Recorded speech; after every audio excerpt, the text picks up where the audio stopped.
Welcome to the Athena Wellness Podcast, the show that invites you to take a seat around the community fire and listen to stories that inspire. I'm your host, Kathy Robinson, author, coach, and founder of Athena Wellness, a company that's dedicated to supporting you on your journey to live more wholeheartedly. Hello, and welcome to episode 55. Thanks so much for joining me. Take a moment and think about your environment, your home, your workplace, or your car. Do these places bring you a sense of peace or unease? Are they streamlined or overflowing with clutter? Are there boxes and bins that haven't been opened since the last move, or clothes you haven't worn in years? Our guest today, Jill Yesko, helps her clients work through all of these scenarios and more. She has experience in social work and human resources management, but left those careers behind to start her company, Discover Organizing, 18 years ago. While her expertise is as a certified professional organizer, she's a savvy entrepreneur, speaker, and as of this recording, an author. As you'll soon hear, she's skilled in balancing empathy with productivity, supporting her clients while getting the job done. We cover a range of topics, including the types of clutter and root causes, the tipping point that moves people to work with a professional organizer, how to work through clutter overwhelm and avoid backsliding once progress is made, and actionable steps for listeners to tackle problem areas, including digital clutter. We end this episode with our Dose of Inspiration segment, where Jill shares some of the things that are lighting her up these days. And as always, I'll put links to those items, Jill's website, and her new book, I'm Right Here, 10 Ways to Get Help for Hoarding and Chronic Disorganization. And here's the surprise. So much of the conversation revolved around emotion, to possessions, to habits, and to change. The process of simplifying is very much a wellness practice. And now on to the show. I hope you enjoy the conversation. Jill, welcome to the Athena Wellness Podcast. Thanks so much for being here. Thank you for having me. I'm so excited. I've been looking forward to this. Same here. Please share a bit about who you are and what you do. Well, my name is Jill Yesko, and I am a professional organizer.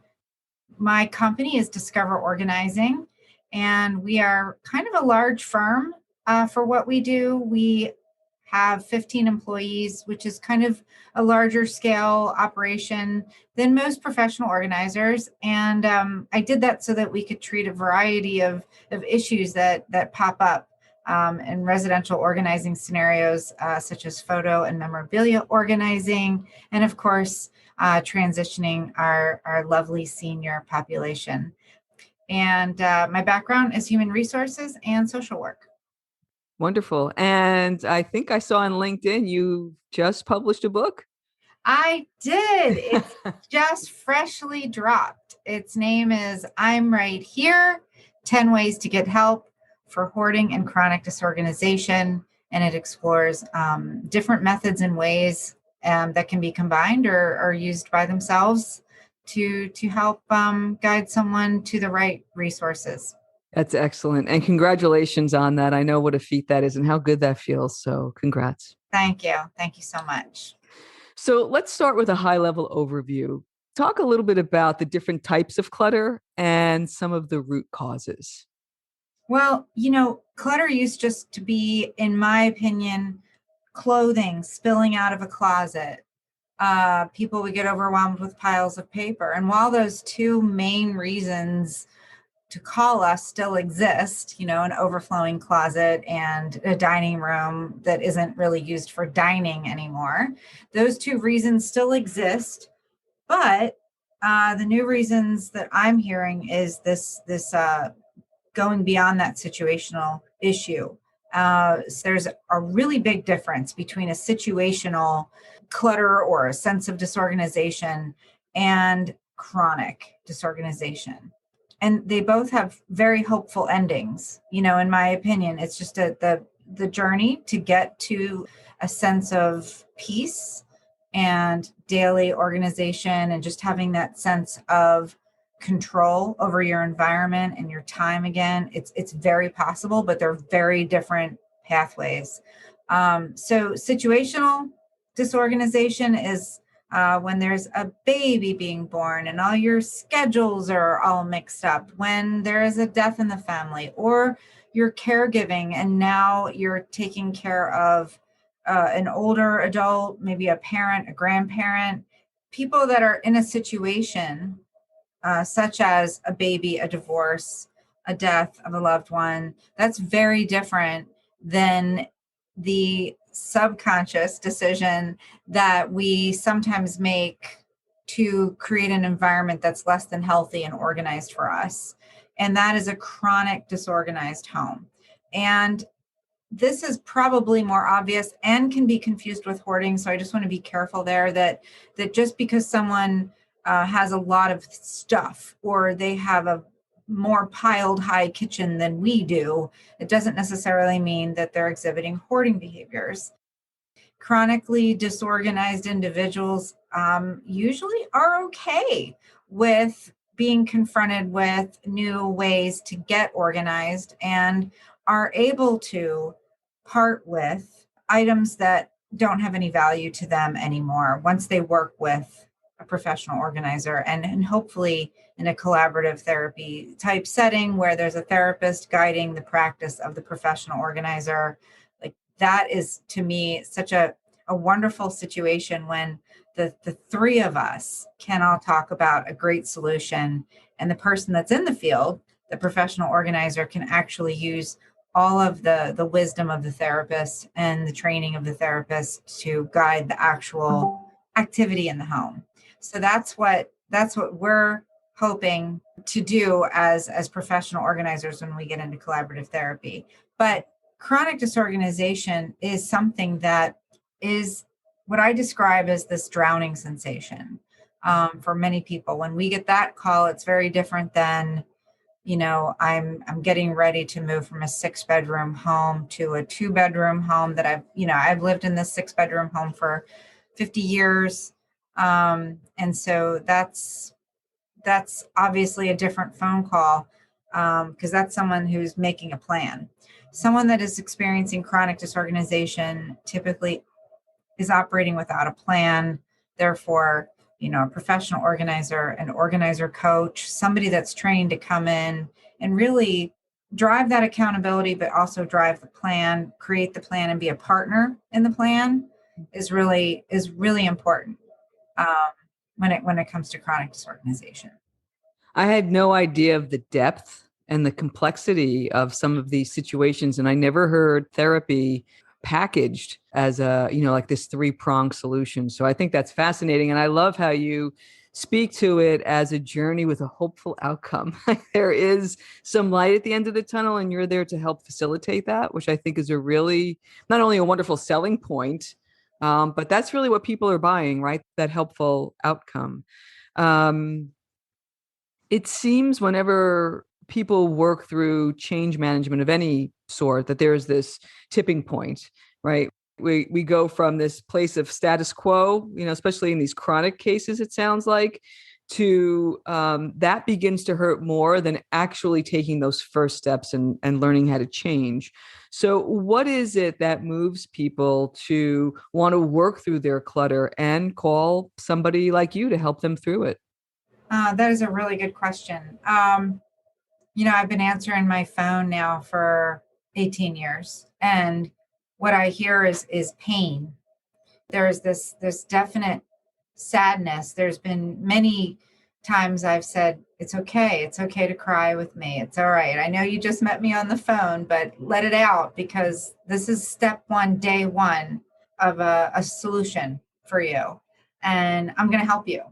And so that pain that that we're talking about, that tipping point, what drove them to pick up the phone.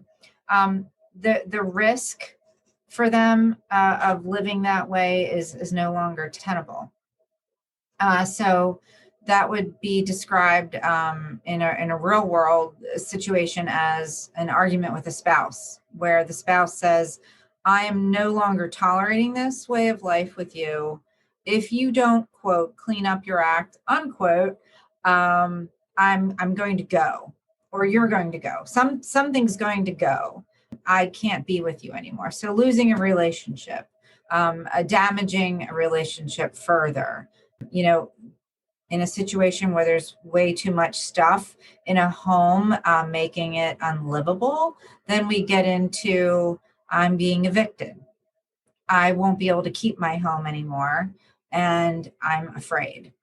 And then the other part is a physical injury has made them see that they are building sort of a nest around them, maybe a disability or an injury or a surgery or something that has caused them to sit still or not be able to move as much. They realize that they are now surrounded by obstacles and they don't have egress to get out of the house.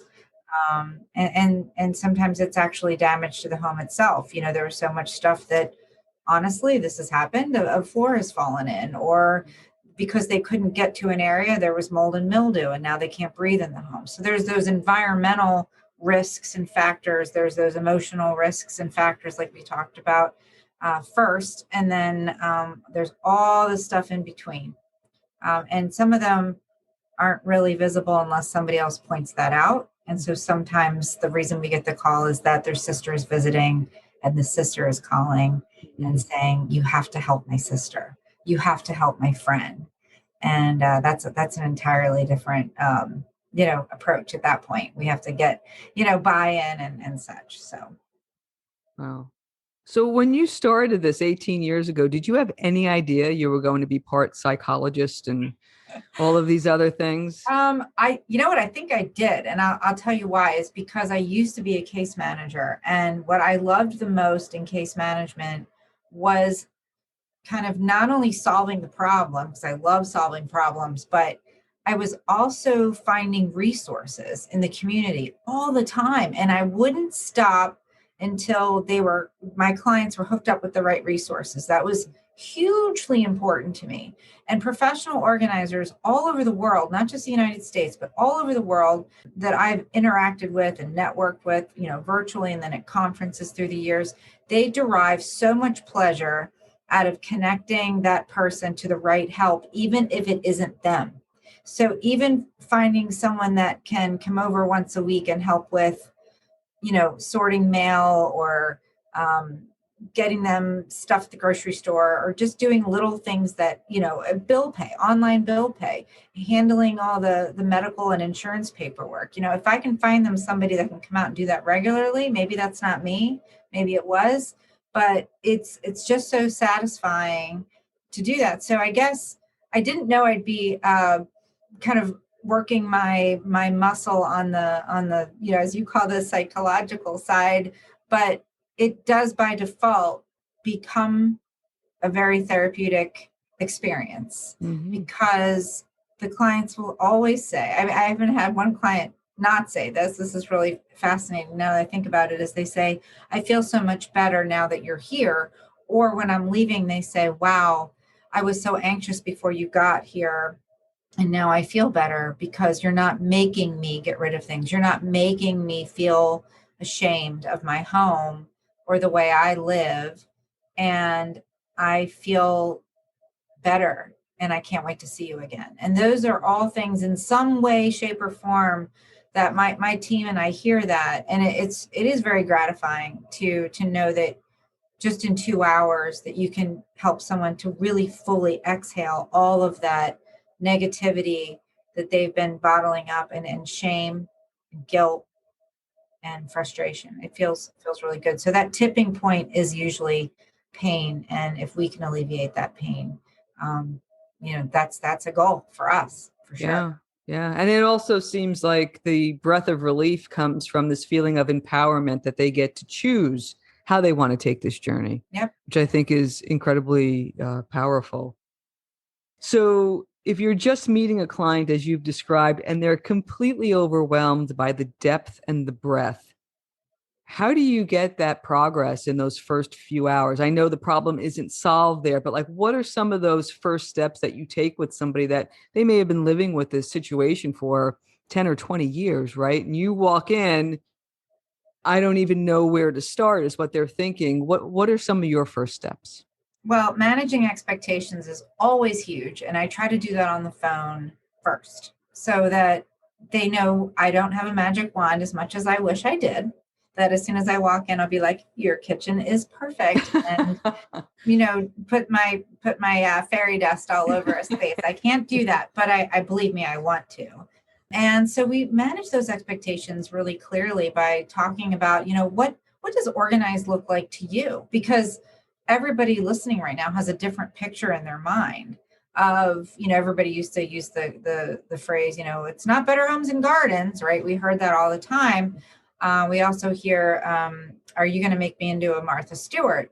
They're afraid of that extreme other side of what they're experiencing. So I always say, we're going to create a home that is comfortable to you and feels organized to you. So tell me what that looks like. And a professional organizer, when they come in, they always do an initial assessment. It is a best practice for us to come and spend at least an hour with our clients in the environment that we're going to be working. And I have to tell you, we don't always get allowed to go into every space on that first visit. And that's okay with us. We don't say, nope, we're going to need to see all of it, ma'am or sir. We can just see what you're willing to show us today. And so sometimes that in and of itself is reassuring in the sense that, we're not going to try to do a whole home makeover. First of all, it's impossible to do. Even when I was on the Hoarders TV show, it's 4 days, but if you could see the 20 people behind the scenes making that happen just for 3 or 4 spaces of a large, Victorian home that day, it is a lot of work and it's exhausting to make decisions. So that's why I always say, it's up to you. It's up to your decision speed. And I want this home to look the way you want it to look, because it doesn't matter what I want here. So that's where we start. So that's the starting foundation of that relationship. And then we get into the organizing plan itself, which takes all the stuff I've seen, all the items that I have now been able to see with my eyes. But then I also take into account all the things I've heard my clients say, and I can kind of parse a lot of goals out of what they're telling me are the problems. And so we take those challenges and we turn them into plans and goals, and then we put them into smaller bite-sized goals. And then after we've written everything down, we've gotten everything out, then we prioritize. So what hurts the most to you right now? And in a typical organizing scenario, even someone that, has a situational organizing challenge, I'll say, we're going to try to clean out your storage areas first because it'll give the other stuff someplace to go. And that is so hard for them sometimes because they're like, but I just want to do my kitchen. And I'm like, well, we can, but if you're open for me to doing the garage first or this, big pantry first, then when I do organize your kitchen, I have some place to put these things that you've decided are very valuable to you, are usable to you, are meaningful to you. Because, once we put something out in a garage or in a basement or an attic, we've kind of said goodbye to it already. And we're just not really quite prepared to let it go or leave our homes yet. And I think if we can prioritize spaces, we have a place to begin. And then what we do after that session is over, that original initial organizing assessment, I now can take that information, the prioritized information, and make a really detailed, quality, individualized, customized, situation for them, so that when I come back again, we have something that we can both look at together and say, are you still good with this? And that's all, again, part of managing that expectation, part of saying, this is what we agreed to do. Are you still good with this plan? Because I'd like to get started in the bedroom or the closet or your desk or the dining room area, because that's what you said was important. Is that still important? And so communication is really critical for us to making sure that everybody's on the same page, because nothing's harder and worse, in my opinion, than you diving in for 3 hours with somebody, making great decisions. You feel you're making great progress as an organizer. And at the end, having them say, well, I was really hoping we'd get to these, to my office. But that's awful. As a young organizer, I just remember being so proud of what we did. And it was not at all what she was hoping to get done. So I've learned a lot in 18 years.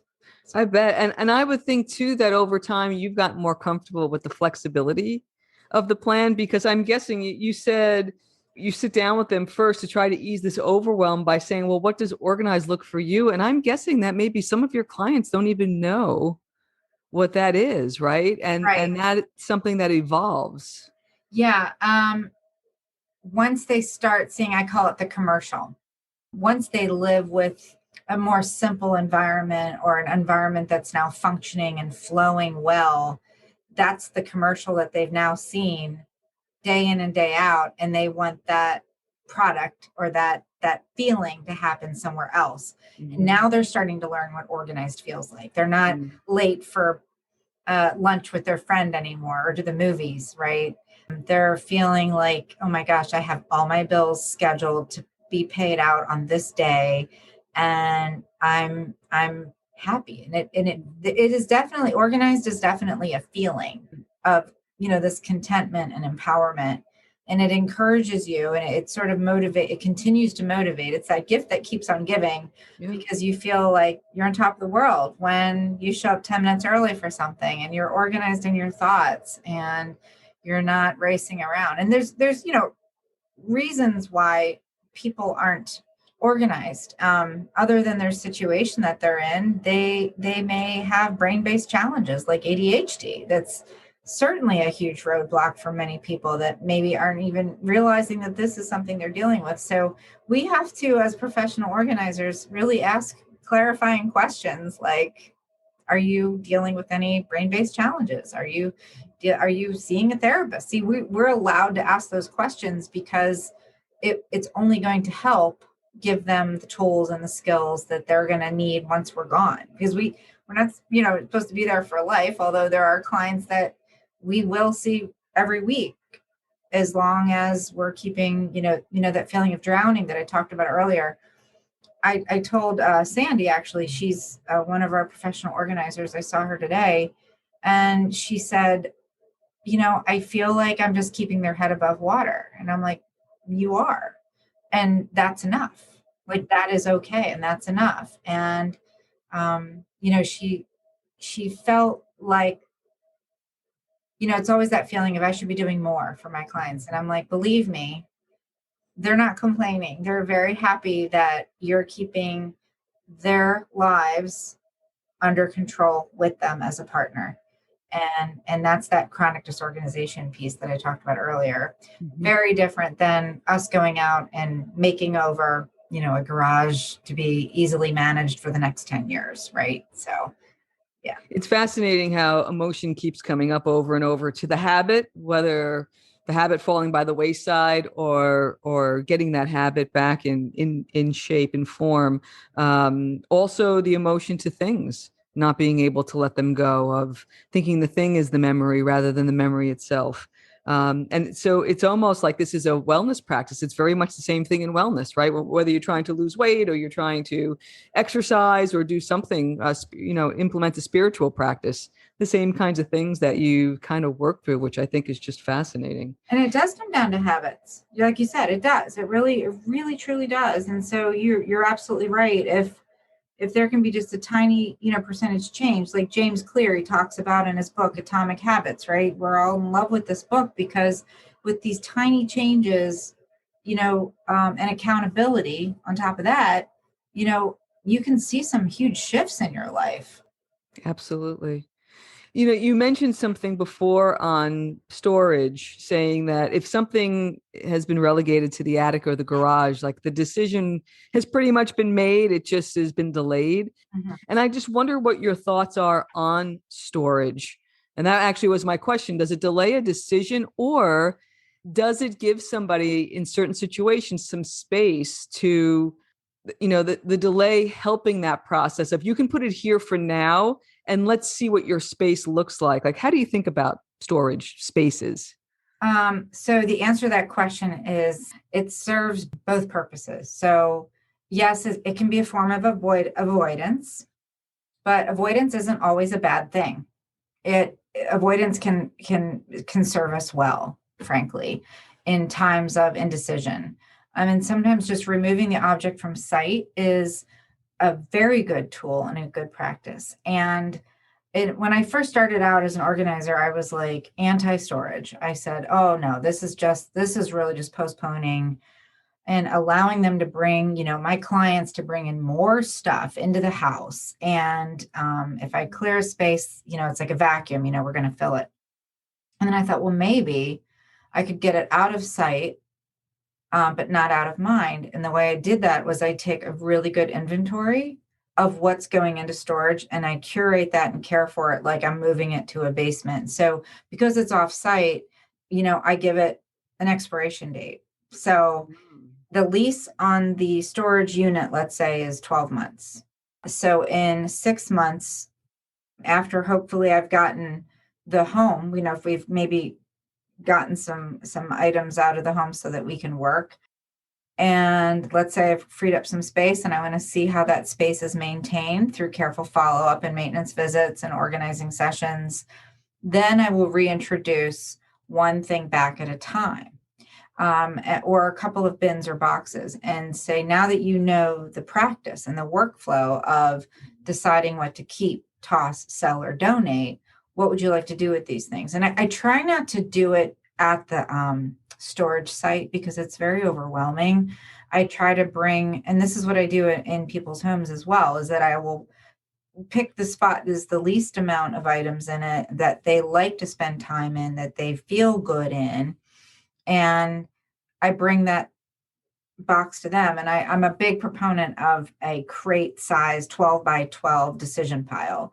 And if we can get through that, then I'm saying, okay, we're going to do the next one. But people are like, I'm going to do my basement today. I'm going to do my garage today. And I'm like, how about we do 3 feet by 6 feet today and see how far we get? Or how about we do this and set a timer, which is, another great tool, setting timers, because that lets us understand exactly how long it takes to get through everything from paper to garden tools. I mean, sometimes some things are much easier than other things for us.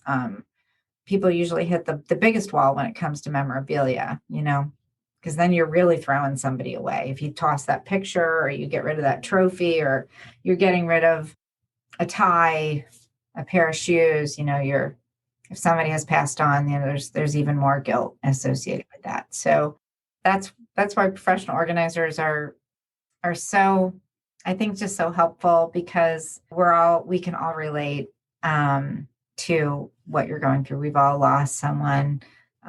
We've experienced that kind of pain in some level or degree in our lives. So we understand grief, I think, and we don't want to push you away, into doing things you're not ready to do anyway. It's not our job. But getting back to storage, I actually own a storage company, but not what you think. It's not like a storage drive-up place. When I realized that the people that I was working with that had chronic disorganization and hoarding tendencies needed the stuff to go away so I could work in that space, but also know it was being harbored safely, I created that safe harbor situation by having an on-demand by the bin storage company. So they fill the bin and I take the bin and I store it and I insure all of that. And they know exactly what left their house. I'm not throwing it away.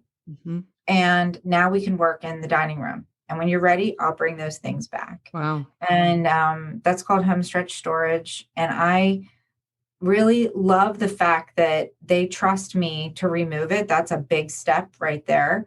But they trust us to remove it and then reintroduce it because they know we're going to treat it really well, just like them. We're going to treat the items with respect and take care of them and keep them dry and safe. And then we come back to those items together when we're ready to address them. But they're usually the low-hanging fruit, like old tax returns, stuff from a pet that might have passed away, things like that are a little easier for us to remove and then reintroduce. But stuff that's in their active zones, we don't touch. We don't remove those things. Wow, fascinating. So, assuming that you've made great progress with a particular client and you're about to say, okay, we're done here. How do you help them stop backsliding? Is there some way are there some early warning signals that you help them with? Well, it's funny because you said a phrase that in this last part we were talking about that for now, we'll just put this here for now.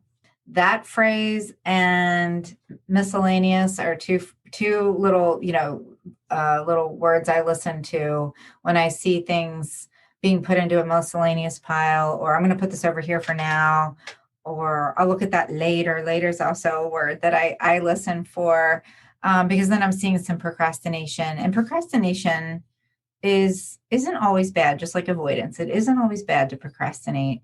But we just got to be looking into our reasons why we might be procrastinating.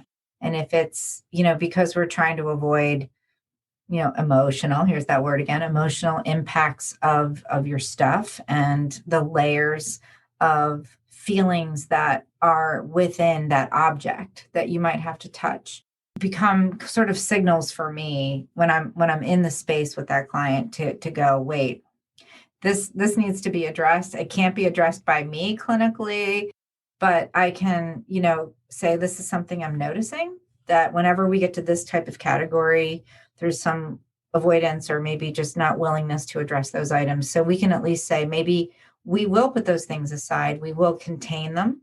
We'll label them. We'll date them. And then we'll get to some of the easier stuff. So that's kind of step one for maintenance, is really knowing that when they hit those areas, it's okay to put those things in that container.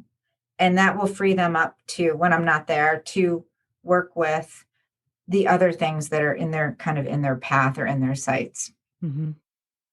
To keep things going after I've left, we always schedule maintenance visits. So we don't say, great, we did a great job in your dining room. We'll see you. Good luck. You did a great job making decisions today, because, chances are we didn't build a new habit. We just built a technique. And there's a big difference between a technique and a habit. And you can practice over and over again a technique and make it a habit. But one day for 6 hours does not really make a routine. It just kind of makes an experience where you learn something new about where you can take things to go shred in your area. Or maybe you learned about, I don't know, photos and metadata, and you're like, oh, cool, I can find this out. I can put my photos in this. That's great. But in the end, there's a technique called body doubling that we use in the photo organizing industry. In the therapy world, it might be called parallel play for children, where there's similar activities going on, but the person is with you. So that builds accountability as well. And I frequently use body doubling on stuff that I really struggle with making decisions about, or if I'm having trouble attending to something. So if it can't be you, because of maybe financial reasons, that person can't have you back every week for 2 or 3 hours, they can usually try to find somebody that can body double with them, that can be in the space, that builds that accountability. And you can provide, as a professional organizer, you can provide that client with a written plan and say, here's what we've decided. This is our workflow for keeping your kitchen organized, or this is our workflow for keeping your garage from piling up all this stuff again. So here's your checklist of your processes for opening and managing email.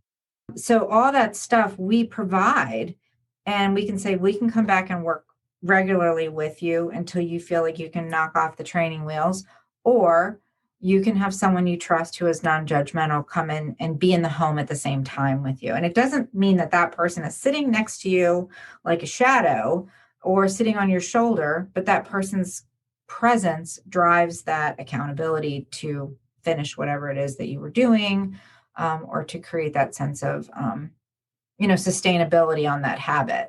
Mm-hmm. You're really smart. Very smart.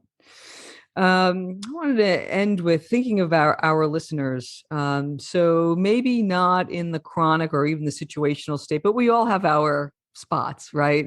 Sure. Speaking from my own experience, the place that I sold 6 years ago, I basically took my attic from my old place and put it in a storage room in my new place. I don't see it. I don't walk by it. It's incredibly organized, but nevertheless, this is old lives in boxes. And so if people have an area in their home like that, their garage, their attic, a storage room, what might be the best way to start to create a plan to be able to start to systematically work through that? Well, okay. So what you've kind of just basically described to me are your archives, right? Or just, it's like your history. And I guess if there's probably two categories within those archives. One is probably memorabilia or photos, and the other one is things, or just things like your mom's china, a little tiny thing that your grandfather made, but you're not going to display it because it's just doesn't go with your decor, but it was his. He made this for you. So kind of dismantling that kind of stuff is what we do, and especially in the downsizing space. What we try to do is, for the physical stuff, we start there because that's a little easier. And we actually photograph those things and we tell stories about those things and we get those conversations started. And what we try to do is make a photo album of all of those things, because that way we're memorializing the object, treating it with respect and honoring it, but also possibly saying goodbye if there is not space. If there is space, absolutely no problem. Store it, keep it safe. If you really care about it that much, make sure it's in a container. Make sure it's maybe, if it's too big, then make sure there's something over it, like a sheet or something to keep dust off of it, or whatever it is you have to do. If you really want to keep it, then make sure that you're protecting it. And also, I like to do a home inventory. So it's really important to me, like I said earlier, if we're going to take stuff over to storage, or if you're going to keep it in a storage area, the practice of actually writing everything down that's inside that closet or garage is cathartic, because it may open your eyes to say, I really don't need this. I just sort of wanted it in my home. And you get to start thinking about it. And it doesn't mean that we're going to take it out that day and drop it off at Goodwill. It just means we've now made you aware of what might be in the sort of Pandora's box situation of that storage room. And in taking that home inventory of the storage room, will create this awareness and possible action. And when we've done this before, when we've gone in to do a home inventory, I find it very fascinating, because 70% of the stuff that they thought we were just inventorying ends up leaving in these archive areas, not in their, home living space. I mean, when we're doing a home living space and we're cataloging the art and the big electronics and things like that and jewelry, that's active. But then they're like, well, we do have this room in the basement. And then we find slides, we find albums, we find framed pictures that they took off walls years ago. So now we can make an action step on the memorabilia side of things by making a digitization plan, a storage plan, so that, there's a reason why somebody took that photo. There's a story there. So let's tell that story. And a lot of people say, I don't have time to tell the story. But yet, when there's a fire or a flood, or there's other type of disaster, or the person has to leave their home for any reason, hospitalization or whatever, it is the number one thing that they miss. So it's interesting for us as organizers to see the things that mean the most to people kind of shoved away, a photo or a little object, a piece of something that means so much to their, family history or their personal history.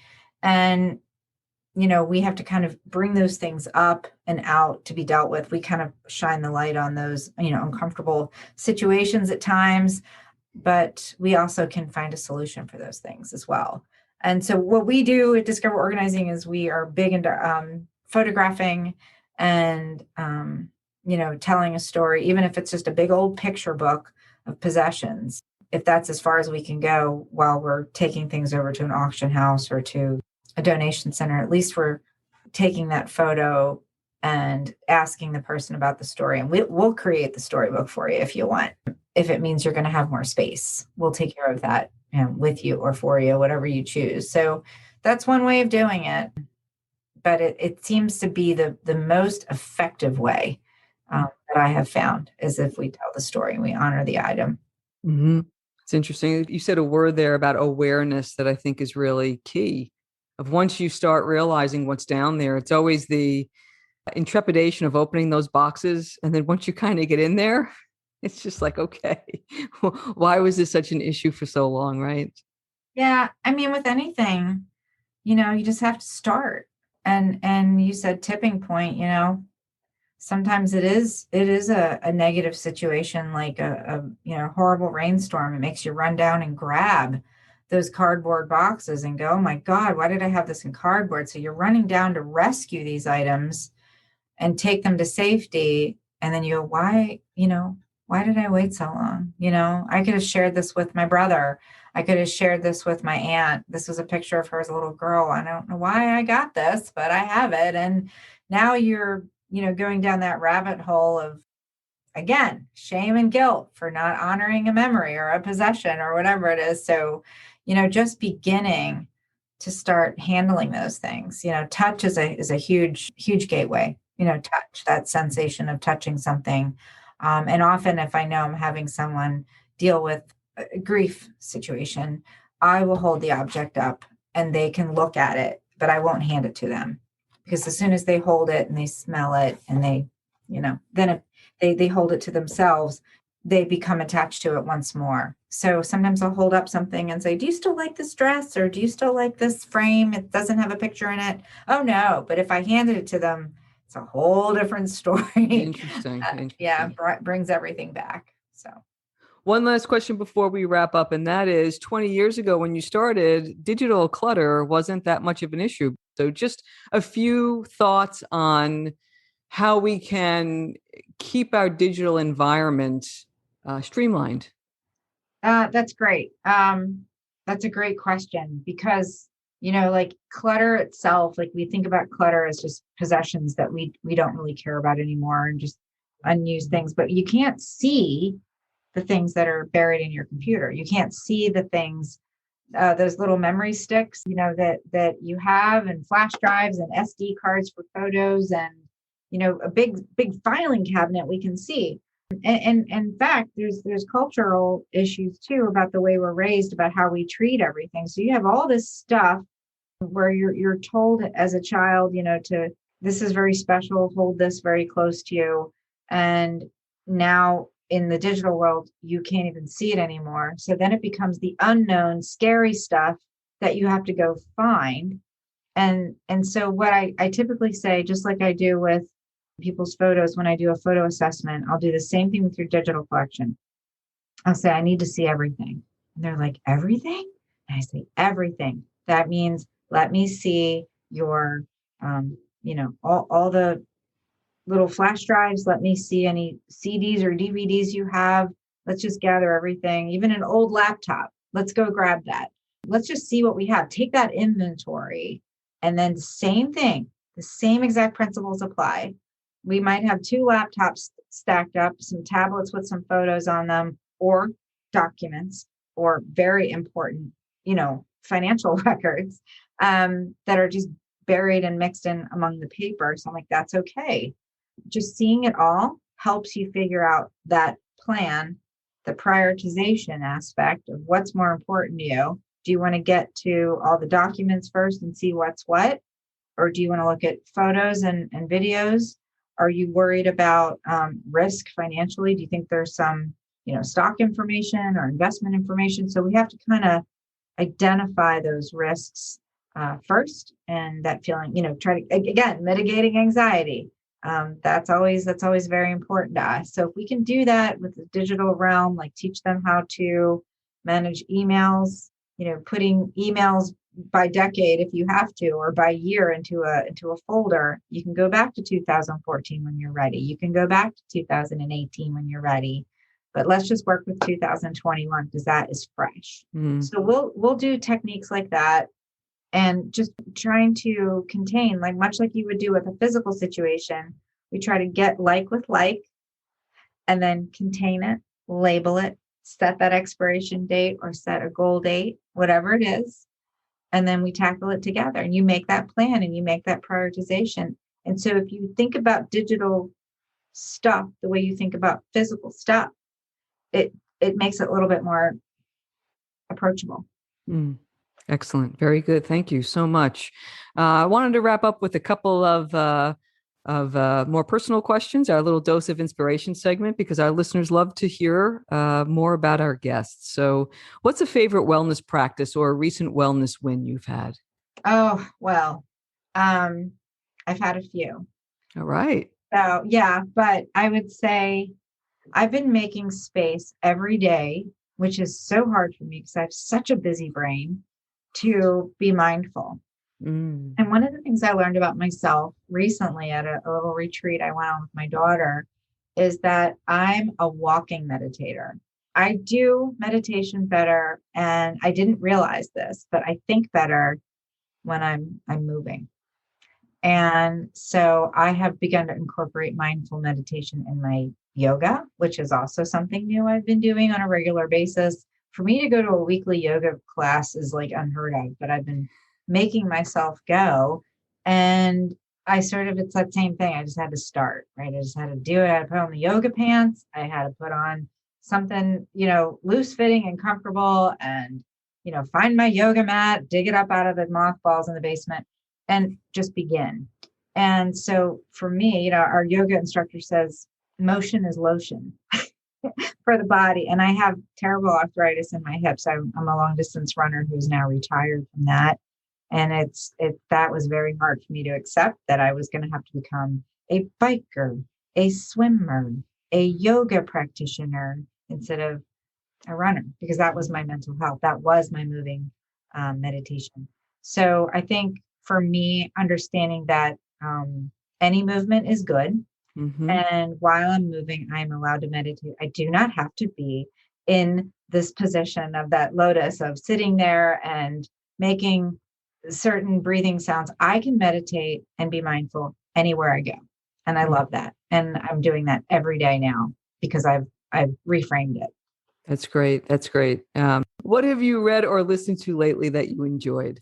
Well, I did mention the James Clear book, The Atomic Habits. So I'll say something different. Glennon Doyle's Untamed has also been something that inspired me to be more self-accepting and to be proud of who I am, to practice self-love. Huge. So what James Clear did for me in building habits of healthy eating and nutrition and movement and exercise and creating space for mindfulness, Glennon Doyle, kind of got hooked into that with that more self-love and just being so excited to be who I am, always looking to be better, but being okay with, Jill, which was really, really important at 52 years old. I don't think I had realized that I was as valuable as I am. And I have very high self-confidence, which I learned is very different than self-esteem. Because I'm capable, but I didn't really know I was worth, kind of keeping around.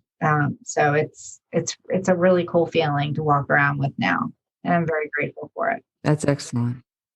That's great. And I will put a link to the show notes to that book. That's wonderful. Envision your perfect road trip. Where do you go? What do you do? That's easy. I'm a surfer, so I will go up and down the Pacific coast looking for swells. I will look for storms. I'll look for good waves. I'll look for anywhere I can put and drop in, and just walk on the beach and be a part of that big ocean. That sounds perfect. That's exactly what I would do. I'd love to do it in an Airstream if I had the dollars for an Airstream, I would be buying one and my surfboard would be inside. All right. You don't have an Airstream yet. I don't have an Airstream yet. Yet. Correct. What has you feeling inspired these days? What's lighting you up? I would say right now, this emerging openness in our young culture and our youth right now. There's this emerging openness to diversity and all different. For a long time, it was just in a, women are capable. That was the big push. And I think, women are more than capable. And I love being a woman and I love being a woman business owner. And I always think that was great. And there was always movements around that. And what I'm liking now is that it's about everybody. And it's no matter color, creed, it's not just a statement anymore in an HR manual. People are doing it. And I think that's what's so exciting and invigorating for me is at my age to know, what it used to be like in the world. And now I get to experience and be energized by all of this openness and kindness and not just this tolerance, right? But this, tell me more. Tell me who you are. I want to know, I want to learn about this. And the open-mindedness is just exhilarating. And I love that right now. Here. Absolutely. And it's almost like from a younger generation's perspective, it's just a given. Like, what's the big deal? Like, of course, right? Of course you're this way, or of course this is how you identify, or of course this is what you're wearing. And it's all not just okay, because I think saying something's just okay is just so minimizing, but being excited about it and watching them want to know more is just so satisfying, and it makes me so happy. Yeah, the curiosity. Yeah. Yeah. What's the best way for our listeners to get in touch? And I believe you also have virtual sessions too, right? We do offer virtual organizing. You can go to discoverorganizing.com and you can select what type of service you're interested in on our contact form, and we will take it from there. You just let us know you need to know more and we will direct you to the right department. Excellent. Very capable hands. I thank you so much for this wonderful conversation and really appreciate your time. Thanks so much, Jill. Thank you. Thank you so much for joining me today. I know there are many ways you can spend your time. Thank you for choosing to spend it with me. Until our paths cross again, be kind to yourself and show your warrior spirit some love. If you know anyone who could benefit from today's episode, please pass it on. And many thanks for supporting the show by subscribing and leaving a review. It means a lot, and it helps others find their way to our circle. If you'd like to access the show notes, have a question you'd like addressed on a future episode, or would like a transcript of this episode, visit www.athenawellness.com/podcast. Until next time, be well.